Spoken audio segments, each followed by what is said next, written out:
Want your family or roommates to help control your Xiaomi Robot Vacuum S10?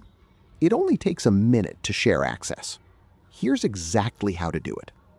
First, open your Xiaomi Home app and tap on your S10 vacuum.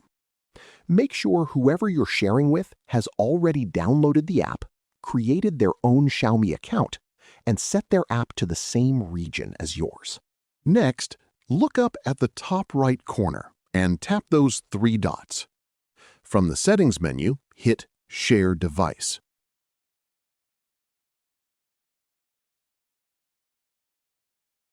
And then choose Xiaomi Account.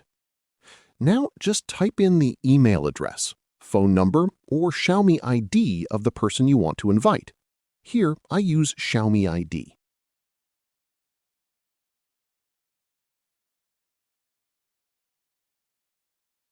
Once you hit OK, they'll get a notification on their phone.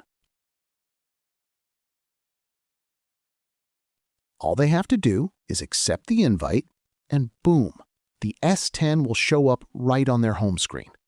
Now they can start, pause, and send the robot back to charge whenever they want.